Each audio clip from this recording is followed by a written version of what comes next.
শ্রদ্ধা নিবেদন করার জন্য বর্বর মূর্তির পাদদেশে এবং যার হাত দিয়ে এই মূর্তি তৈরি করা হয়েছে আমাদের আবরণ উন্মোচন করছে একটা করতালি সকলের কাছ থেকে।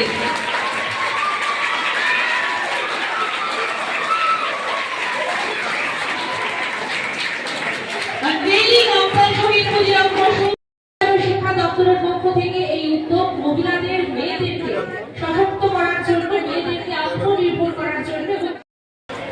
আমি সকল মেয়েদেরকে আবারও অনেক অনেক অভিনন্দন জানাচ্ছি এই বাইসাইকেল যারা পাচ্ছে আজকের এই মহতি আয়োজনে। শহীদ ক্ষুদিরাম বসুর সবাই জানি যে আমাদের এই ভারতবর্ষের একটা পরম্পরা রয়েছে যে আমাদের মাতৃশক্তিকে জাগরণ করা, এবং আপনারা জানেন ইতিমধ্যে আমাদের দেশের যশস্বী প্রধানমন্ত্রী নরেন্দ্র মোদীজির নেতৃত্বে সরকার মহিলা বিল পার্লামেন্টে পাস করা হয়েছে।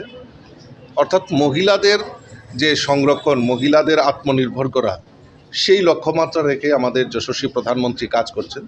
তৎসঙ্গে আমাদের এই ত্রিপুরা রাজ্যেও আমাদের এই ডাবল ইঞ্জিনের সরকার মাতৃশক্তিকে জাগরণ করার জন্য বিভিন্ন পরিকল্পনার মাধ্যমে তাদেরকে উৎসাহিত করার একটা প্রয়াস চলছে।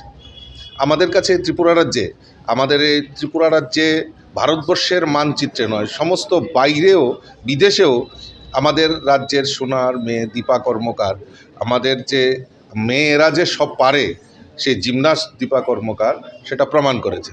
আজকেও ব্যতিক্রমী নয়। আমাদের এই ক্ষুদিরাম বসু ইংলিশ মিডিয়াম স্কুলের যে সরকার যে সিদ্ধান্ত নিয়েছে, মেয়েদের সাইকেল অর্থাৎ বাড়িতে আসা যাওয়া, প্রাইভেট টিউটার যেখানেই যাবে মেয়েদেরকে সাইকেল প্রদান করার একটা আমাদের সরকার সিদ্ধান্ত নিয়েছে। এবং সেই মোতাবেক আজকে ক্ষুদিরাম বসু ইংলিশ মিডিয়াম স্কুলেরও যারা ক্লাস 9-এর ছাত্রীরা রয়েছেন তাদের মধ্যে আমাদের এই সাইকেল বিতরণের আজকে আয়োজন করা হয়েছে। স্যার আপনাদের মানে প্রশ্ন দেখতে পাচ্ছি যে গত কয়েকদিন আগে সুনামুড়াতে